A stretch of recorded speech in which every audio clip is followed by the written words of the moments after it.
Hello दोस्तों, जोहार, नमस्कार, प्रणाम, सत श्री अकाल, अस्सलामु अलैकुम, आदाब।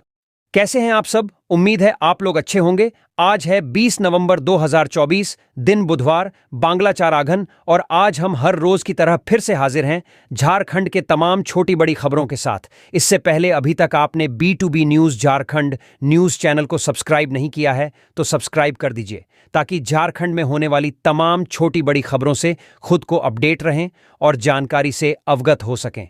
तो चलिए बात करते हैं, तमाम छोटी बड़ी खबरों पर नजर डालते हैं। जामताड़ा की दोनों विधानसभा सीटों पर आदिवासी फैक्टर बना मुख्य मुद्दा।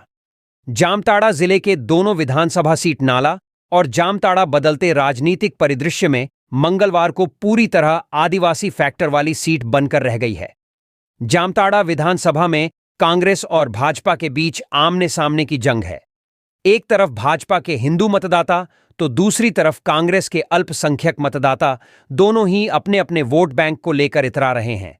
इस बीच जीत हार के लिए जो सबसे जरूरी फैक्टर बना है वह है आदिवासी मतदाता। एक तरफ कांग्रेस प्रत्याशी इरफान अंसारी आदिवासी गांव में पिछले 10 वर्षों से अपनी पकड़ बनाए हुए हैं, तो दूसरी तरफ भाजपा से सोरेन परिवार की ही बड़ी बहू सीता सोरेन को टिकट दिए जाने से इरफान अंसारी की मुश्किल काफी बढ़ी हुई दिखाई दे रही है। वैसे इरफान की माने तो आदिवासी वोट पर उनका एकाधिकार है, इसे कोई भी डिस्टर्ब नहीं कर सकता, जबकि भाजपा प्रत्याशी की माने तो इस बार भारी संख्या में आदिवासी मतदाताओं का रुझान सीता सोरेन की तरफ है। नाला विधानसभा में भी स्थिति कमोबेश कुछ इसी तरह का है। यहां भी रविंद्रनाथ महातो और माधव चंद्र महातो के बीच कांटे की टक्कर है। पूर्व में सत्यानंद झा बाटुल के खड़ा होने से महातो वोटर रविंद्रनाथ महातो के पक्ष में काफी सशक्त रूप से स्थापित थे, पर इस बार माधव चंद्र महातो के खड़ा होने से इस बड़े वोट बैंक में भी काफी बदलाव होने की संभावना है। चूंकि माधव चंद्र महातो का राजनीतिक छवि अभी बिल्कुल स्वच्छ है, उनके शिक्षक होने के नाते लोगों के बीच एक अलग पहचान है, वहीं रविंद्रनाथ महातो ने क्षेत्र में जो विकास कार्य किए हैं और एक लंबे राजनीतिक अनुभव का जो दबदबा है, उससे मुकाबला काफी रोचक होने जा रहा है।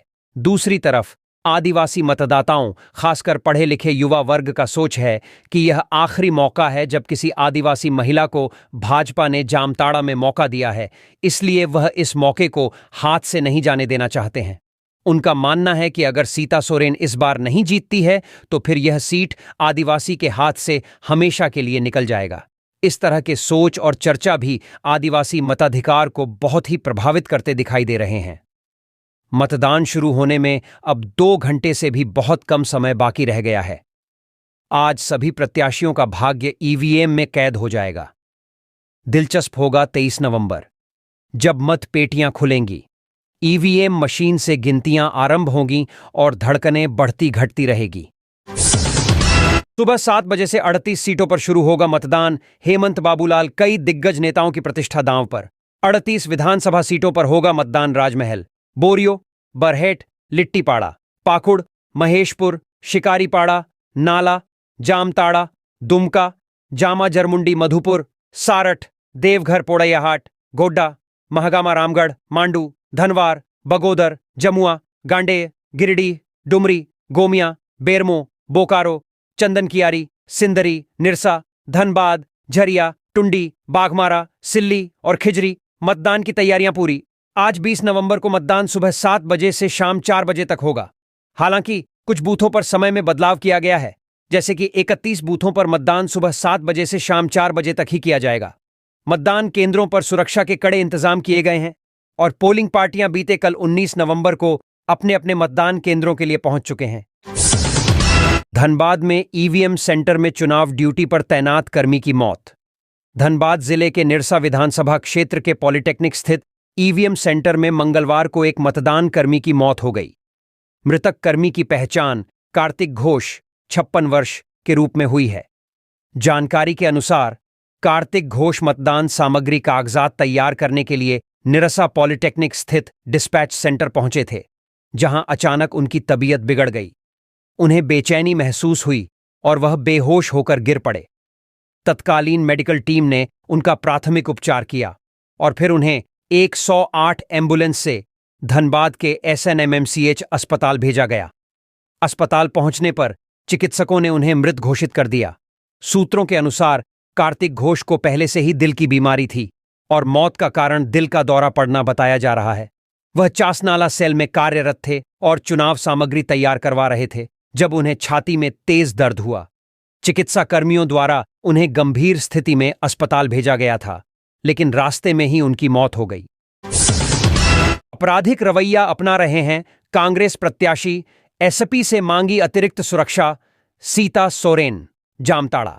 मतदान आरंभ होने में अभी कुछ ही घंटे बाकी हैं। वहीं दूसरी तरफ मतदाताओं को रिझाने से लेकर उन्हें धमकाने तक के समाचार प्रकाश में आ रहे हैं।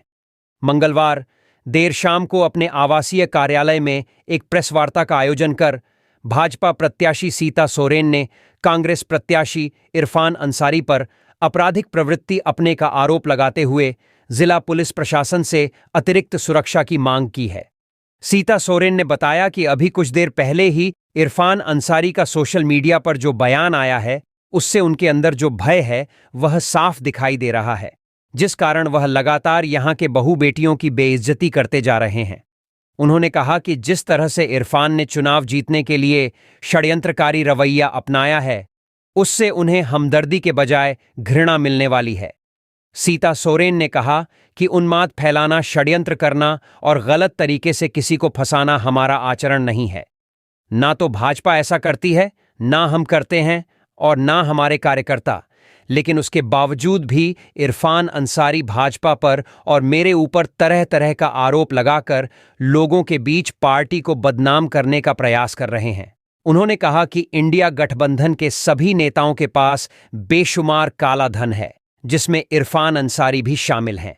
आज पूरे क्षेत्र में इरफान अंसारी के गुंडे बाइक और स्कॉर्पियो में घूम घूम कर लोगों के बीच पैसा बांटने का काम कर रहे हैं। उन्होंने कहा कि चूंकि उनके पास दौलत की कोई कमी नहीं है, इन्होंने जो भी काला धन अर्जित किया है उसे इस चुनाव में लूटा रहे हैं।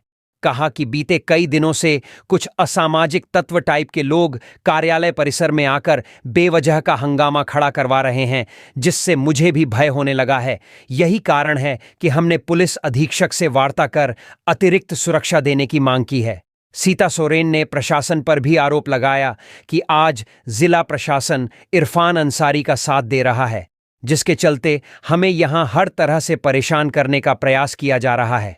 क्षेत्र में लगे भाजपा के झंडे को हटा दिया जा रहा है, जबकि उनके बड़े बड़े होर्डिंग सड़क के किनारे लगे हुए हैं और प्रशासन उसे पर कतई भी ध्यान नहीं दे रही है। हमारे राष्ट्रीय स्तर के नेताओं के जितने भी कार्यक्रम की हमने स्वीकृति मांगी थी, वह सब रद्द कर दिए गए। हमें कोई परमिशन नहीं मिला। महिलाओं के चरित्र को लेकर इरफान अंसारी द्वारा किए गए टिप्पणी के बाबत सीता सोरेन ने कहा कि इरफान अंसारी ऐसा कर सकते हैं क्योंकि उनकी सोच ही ऐसी है। कहा कि इरफान ने पूर्व में भी मेरे प्रति अभद्र टिप्पणी की थी, मेरी बेटियों को लेकर भी गलत बात बोले थे और आज क्षेत्र की महिलाओं की भी इज्जत उतारने का काम कर रहे हैं। सीता सोरेन ने कहा कि मेरे प्रत्याशी बनने के बाद से ही इरफान काफी भयभीत है और इसी कारण अभद्र टिप्पणी करते हैं और प्रशासन की मदद से हमें परेशान करने का काम कर रहे हैं। 38 विधानसभा के 14,218 बूथों पर सुबह 7 बजे से होगा मतदान के रवि कुमार। झारखंड में दूसरे चरण का मतदान बुधवार की सुबह 7 बजे से शुरू होगा। मुख्य निर्वाचन पदाधिकारी के रवि कुमार ने कहा है कि दूसरे चरण का मतदान 20 नवंबर को कुल 38 विधानसभा क्षेत्रों के 14,218 बूथों पर होगा। इनमें से 31 बूथों पर सुबह 7 से शाम 4 बजे तक ही मतदान होगा। उन्होंने कहा कि मतदान कराने के लिए पोलिंग पार्टियां अपने अपने मतदान केंद्रों पर पहुंच चुकी हैं। उन्होंने अपील करते हुए कहा कि सभी मतदाता सपरिवार, आस पड़ोस और मित्रों के साथ मतदान केंद्र जाकर उत्सवी माहौल में मतदान करें। वह मंगलवार को निर्वाचन सदन धुर्वा में पत्रकार वार्ता कर रहे थे। उन्होंने बताया कि दूसरे चरण के 14,218 बूथों में से 48 बूथ को यूनिक बूथ के रूप में विकसित किया गया है। वहीं महिलाओं द्वारा संचालित मतदान केंद्रों की संख्या 249 है। 22 मतदान केंद्र दिव्यांगजनों द्वारा संचालित होंगे, जबकि युवाओं के हाथों में 26 मतदान केंद्रों की व्यवस्था रहेगी। एक सवाल के जवाब में उन्होंने कहा कि निर्वाचन आयोग के संज्ञान में आचार संहिता उल्लंघन के जितने भी मामले आते हैं, उन पर तत्परता से मामला दर्ज कराकर कार्रवाई की प्रक्रिया शुरू कर दी जाती है। अभी तक आदर्श आचार संहिता उल्लंघन में 90 केस दर्ज कर कार्रवाई की गई है। उन्होंने पत्रकार वार्ता में आए सवालों का जवाब देते हुए पत्रकारों से भी अपील की कि उनके सामने भी आदर्श आचार संहिता उल्लंघन के मामले आते हैं तो वे निर्वाचन आयोग के साथ उसे साक्ष्य समेत साझा करें। निर्वाचन आयोग नियमानुसार कार्रवाई सुनिश्चित करेगा। उन्होंने बताया कि आदर्श आचार संहिता लागू होने के बाद से लेकर अब तक 200 करोड़ से अधिक की अवैध सामग्री और नकदी की जब्ती की जा चुकी है। बुंडू में फेंके मिले वोटर कार्ड और उज्ज्वला योजना के फॉर्म, बोले एसडीएम, नहीं बचेंगे दोषी। झारखंड विधानसभा चुनाव 2024 के दूसरे चरण के मतदान से पहले रांची के बुंडू अंचल कार्यालय के बाहर सैकड़ों मतदाता पहचान पत्र, वोटर आई कार्ड और प्रधानमंत्री उज्ज्वला योजना के स्वीकृत आवेदन फॉर्म कचरे में फेंके हुए मिले, जिससे ग्रामीणों में भारी आक्रोश फैल गया है। यह घटना सोमवार को हुई, जब स्थानीय लोगों ने इन दस्तावेजों को कचरे के ढेर में देखा और मामले की सूचना प्रशासन को दी। कचरे में फेंके गए वोटर आई कार्ड सिल्ली विधानसभा क्षेत्र के अनगढ़ा प्रखंड के मतदाताओं के थे। इस क्षेत्र में आज 20 नवंबर को मतदान होना है। इसके अलावा कचरे में प्रधानमंत्री उज्ज्वला योजना के स्वीकृत आवेदन फॉर्म भी मिले, जो बुंडू प्रखंड के विभिन्न मोहल्लों के लोगों के थे। ये आवेदन पत्र 2017 के थे और इनमें तत्कालीन अंचलाधिकारी बबली कुमारी के हस्ताक्षर थे। बुंडू अंचल के एसडीएम किस्टो कुमार बेसरा ने मामले का संज्ञान लिया है। उन्होंने कहा कि घटना की जांच की जा रही है और दोषियों के खिलाफ कड़ी कार्रवाई की जाएगी। उन्होंने यह भी बताया कि अंचल कार्यालय के कर्मचारियों से इस संदर्भ में पूछताछ की जा रही है। बांग्लादेशी युवतियों को देह व्यापार के लिए लाते थे। झारखंड बंगाल घुसपैठ मामले में ईडी की पूछताछ में आरोपियों ने स्वीकारा। बांग्लादेशी नागरिकों की घुसपैठ और देह व्यापार के लिए तस्करी से जुड़े एक बड़े मामले में प्रवर्तन निदेशालय ईडी ने 4 संदिग्धों को रिमांड पर लेकर पूछताछ शुरू कर दी। ईडी ने बांग्लादेशी नागरिक रॉनी मंडल, संदीप चौधरी और उनके भारतीय सहयोगी पिंटू हल्धर तथा पिंकी बासु मुखर्जी को रांची के बिरसा मुंडा केंद्रीय कारा से अपने कार्यालय में लाकर उनसे पूछताछ की। प्रारंभिक जांच में आरोपियों ने यह स्वीकार किया कि वे बांग्लादेशी युवतियों को देह व्यापार के लिए झारखंड और पश्चिम बंगाल के विभिन्न शहरों में भेजते थे। इस मामले में रॉनी मंडल और संदीप चौधरी की भारत में एंट्री और उनकी असली पहचान को लेकर भी ईडी जांच कर रही है। हालांकि एजेंसी ने इस संबंध में अब तक कोई पुख्ता जानकारी साझा नहीं की है।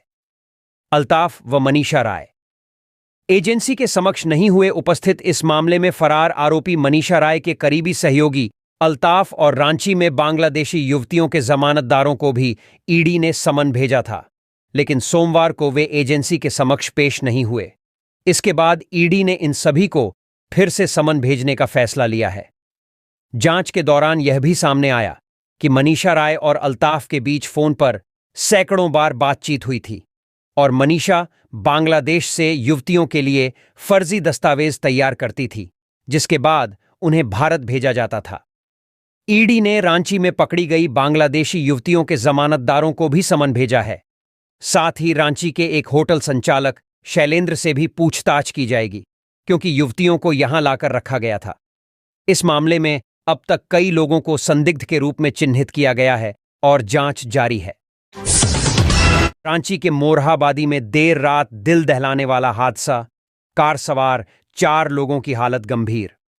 राजधानी रांची के मोरहाबादी मैदान में देर रात करीब 1 बजे एक दिल दहलाने वाला हादसा हुआ, जहां तेज रफ्तार में चल रही एक कार ने पेड़ में जोरदार टक्कर मार दी। टक्कर इतनी जबरदस्त थी कि कार के परखच्चे उड़ गए, वहीं पेड़ भी क्षतिग्रस्त हो गए। इसके अलावा कार नंबर BR 1 HX 0611 में सवार सभी 4 युवक सड़क पर बिखर गए।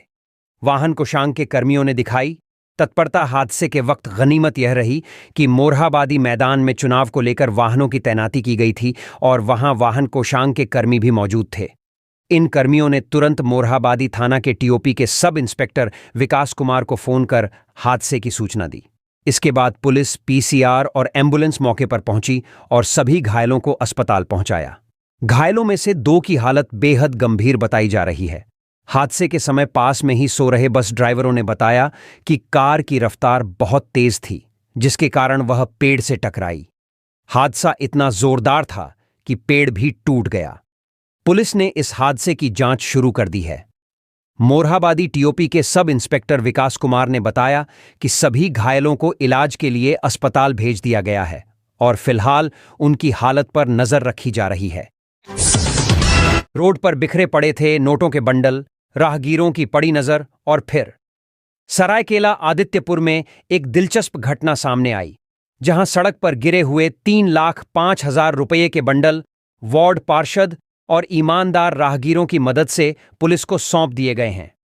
शाम करीब 6:30 बजे आदित्यपुर थाना क्षेत्र के एस टाइप चौक के पास एक बाइक सवार के बैग से नकद 3,05,000 रुपये गिर गए, लेकिन बाइक सवार को इसकी भनक तक नहीं लगी और वह तेज रफ्तार में आगे बढ़ गया।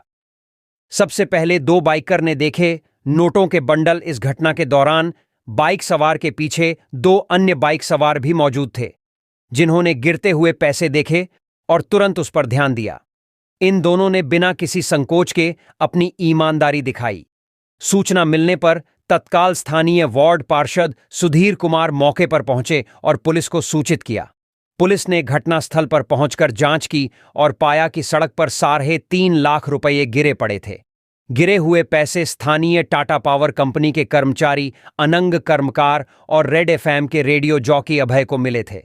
अनंग कर्मकार ने बताया कि वह आदित्यपुर में निजी काम से आए थे जब उन्हें यह पैसा सड़क पर पड़ा मिला। वहीं आरजे अभय ने बताया कि वह ऑफिस जा रहे थे जब उन्हें गिरे हुए पैसे मिले। अब पुलिस ने उठाया यह कदम। आदित्यपुर थाना पुलिस ने मामले की जांच शुरू कर दी है और अब दोनों ईमानदार राहगीरों और वार्ड पार्षद को सम्मानित करने की तैयारी की जा रही है। यह घटना यह साबित करती है कि आज के दौर में भी ईमानदारी और निष्ठा कायम है। अवैध हथियारों की तस्करी में 3 गिरफ्तार। पलामू पुलिस ने अवैध हथियारों की तस्करी में बड़ी सफलता हासिल की है। हुसैनाबाद थाना क्षेत्र के इमलिया बांध पुल के पास गुप्त सूचना के आधार पर पुलिस ने कार्रवाई करते हुए 3 अभियुक्तों को गिरफ्तार किया। पुलिस को सूचना मिली थी कि 3 युवक हथियारों की खरीद फरोख्त की योजना बना रहे हैं। इस पर हुसैनाबाद थाना प्रभारी संजय कुमार यादव ने सशस्त्र बल के साथ मौके पर पहुंचकर कार्रवाई की। जैसे ही पुलिस की गाड़ी ने अभियुक्तों को देखा, वे भागने की कोशिश करने लगे, लेकिन सख्त घेराबंदी के चलते उन्हें मौके पर ही पकड़ लिया गया। पुलिस ने अभियुक्तों के पास से अवैध हथियार, जिंदा गोलियां और चोरी की मोटरसाइकिल बरामद की है। पुलिस ने गिरफ्तार अभियुक्तों के खिलाफ मामला दर्ज कर पूछताछ शुरू कर दी है। चक्रधरपुर में दिन दहाड़े फायरिंग, 1 गिरफ्तार। चक्रधरपुर झारखंड में विधानसभा चुनाव के बीच पश्चिमी सिंहभूम जिले के चक्रधरपुर में दिन दहाड़े गोली चलने से इलाके में हड़कंप मच गया। यह घटना विधायक सुखराम उरांव के घर से केवल 500 मीटर की दूरी पर स्थित श्यामरायुडीह मोड़ पर हुई, जिससे पूरे क्षेत्र में सनसनी फैल गई। सुबह 11:30 बजे के आसपास श्यामरायुडीह मोड़ पर एक अज्ञात युवक और 2 अन्य युवकों के बीच किसी बात को लेकर तकरार हो गई। देखते ही देखते विवाद ने तूल पकड़ा और गुस्से में एक युवक ने अचानक पिस्टल निकालकर फायरिंग कर दी। गोली की आवाज सुनकर इलाके में भगदड़ मच गई और हमलावर युवक मौके से फरार हो गया। घटनास्थल से पिस्टल की गोली का एक खोखा बरामद हुआ है। एक स्कूटी, एक मोटरसाइकिल और एक चप्पल भी घटनास्थल से बरामद हुआ है। अपराध की इस वारदात के बाद स्थानीय लोगों ने बताया कि श्यामरायडीह मोड़ पर सब कुछ सामान्य था। 11:30 बजे के आसपास एक अज्ञात युवक की 2 युवकों से किसी बात पर तू मैं हो गई। घटना की सूचना मिलते ही चक्रधरपुर पुलिस मौके पर पहुंची और मामले की जांच शुरू कर दी। एसडीपीओ नलिन कुमार मरांडी और थाना प्रभारी राजीव रंजन भी घटनास्थल पर पहुंचे और मामले की गंभीरता को देखते हुए पूरी घटना की जांच कर रहे हैं। पुलिस ने एक युवक को हिरासत में लिया है और उससे पूछताछ की जा रही है, लेकिन मीडिया को इस बारे में अभी कोई अधिक जानकारी नहीं दी गई है। रांची को कराची बनाना चाहते हैं हेमंत जेएमएम पर केंद्रीय मंत्री गिरिराज सिंह का बड़ा हमला। झारखंड में दूसरे चरण के मतदान से एक दिन पहले केंद्रीय मंत्री और भाजपा नेता गिरिराज सिंह ने हेमंत सोरेन सरकार पर तीखा हमला बोला है। पटना में मंगलवार को प्रेस कॉन्फ्रेंस के दौरान गिरिराज सिंह ने कहा कि हेमंत सोरेन की सरकार रांची को कराची बनाने पर तुली हुई है, इसकी शुरुआत भी कर दी है। उन्होंने झारखंड की जनता से अपील की कि वे वोट करते समय अपने नौजवानों के भविष्य और बहू बेटियों की इज्जत को ध्यान में रखें। बुर्का पहनकर वोट देने जाने पर हो जांच गिरिराज सिंह ने मुस्लिम महिलाओं के बुर्के में वोटिंग पर भी विवादित बयान दिया, जिसमें उन्होंने कहा कि यदि कोई महिला बुर्का पहनकर वोट डालने जा रही है तो यह आपत्तिजनक है और चुनाव कर्मियों को आदेश दिया गया है कि ऐसी महिलाओं का बुर्का खोलकर देखा जाए और यदि कोई विरोध करता है तो उस पर कार्रवाई की जाए। धर्म को लेकर भी गिरिराज सिंह का बयान। गिरिराज सिंह ने मुस्लिम धर्मगुरुओं पर निशाना साधते हुए कहा कि वे नफरत फैलाते हैं, जबकि हिंदू धर्मगुरु कभी ऐसा नहीं करते। उन्होंने यह भी कहा कि मुस्लिम धर्मगुरुओं को सुनना चाहिए कि वे किस तरह से नफरत फैला रहे हैं। आजादी के बाद से तुष्टीकरण की राजनीति कर रही कांग्रेस गिरिराज सिंह ने कांग्रेस अध्यक्ष मल्लिकार्जुन खड़गे पर भी पलटवार किया। उन्होंने कहा, खड़गे ने बिना किसी आधार के आरएसएस और भाजपा पर नफरत फैलाने का आरोप लगाया। इसके साथ ही गिरिराज सिंह ने कांग्रेस पर तुष्टीकरण की राजनीति करने का आरोप भी लगाया, खासकर आजादी के बाद से।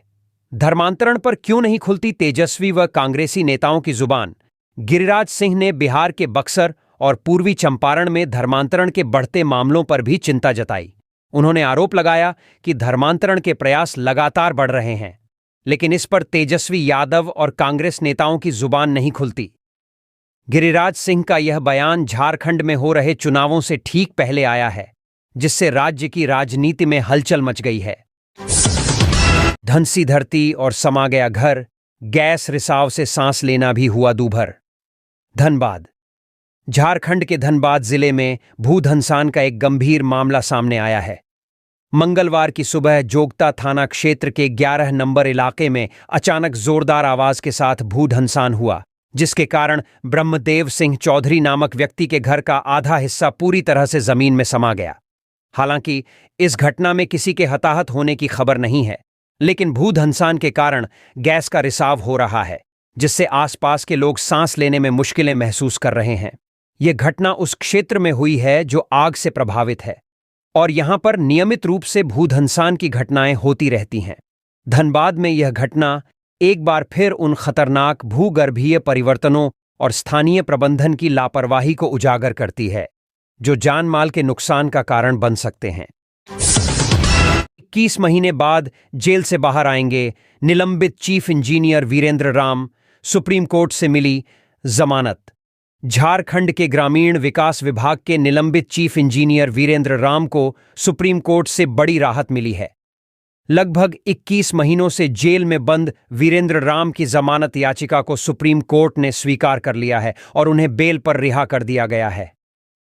यह सुनवाई सुप्रीम कोर्ट के न्यायाधीश जस्टिस अभय एस ओका की बेंच में हुई। जाने ईडी ने क्यों किया था गिरफ्तार? वीरेंद्र राम को आय से अधिक संपत्ति मामले में पिछले साल 22 फरवरी को प्रवर्तन निदेशालय ईडी ने गिरफ्तार किया था। गिरफ्तारी से एक दिन पहले 21 फरवरी को ईडी ने उनके करीब 24 ठिकानों पर छापेमारी की थी, जिसमें लगभग 1.5 करोड़ रुपए के गहने और देश के विभिन्न शहरों में करोड़ों रुपए के निवेश से संबंधित दस्तावेज बरामद हुए थे। इस मामले में ईडी ने आरोप लगाया था कि वीरेंद्र राम ने अपने पद का दुरुपयोग करते हुए अपनी आय से कहीं अधिक संपत्ति अर्जित की। अब सुप्रीम कोर्ट से मिली जमानत के बाद वीरेंद्र राम को जेल से रिहा किया जाएगा। सीबीआई ने पंकज मिश्रा के सहयोगी भगवान भगत का लॉकर खंगाला, 43 लाख के गहने और नकदी बरामद। 1250 करोड़ के अवैध खनन मामले में सीबीआई ने जांच के क्रम में पंकज मिश्रा के सहयोगी भगवान भगत के लॉकर को खंगाला है। साहिबगंज खनन घोटाले के अभियुक्त भगवान भगत के बैंक लॉकर से नकदी और जेवरात जब्त किए गए हैं, जो लगभग 42 लाख 68 हजार है। बता दें कि पिछले 4 से 5 नवंबर को सीबीआई ने भगवान भगत के ठिकानों पर छापेमारी की थी। उसी जांच को आगे बढ़ाते हुए अब लॉकर को खंगालने के बाद कैश समेत जेवरात बरामद किए गए हैं। पहले भी मिले थे 1 केजी सोना व पिस्तौल की 61 गोलियां। मालूम हो कि सीबीआई ने स्वतंत्र गवाहों की मौजूदगी में भगवान भगत के लॉकर को खोला। इस दौरान इसमें सोने के ब्रेसलेट, सोने की 12 चेन, सोने की चूड़ियां और अन्य जेवरात बरामद किए गए। वहीं इसमें 3,55,000 रुपये कैश भी मिले हैं। इससे पहले भगवान के घर पर सीबीआई द्वारा की गई छापेमारी के दौरान 1 किलो सोना और प्रतिबंधित पिस्तौल की 61 गोलियां जब्त की गई थीं। बता दें कि सीबीआई से पहले ईडी ने भी भगवान भगत के ठिकानों पर छापा मारा था। छापेमारी में मिले तथ्यों के आधार पर ईडी ने यह पाया था कि भगवान भगत पत्थर के अवैध व्यापार में शामिल है।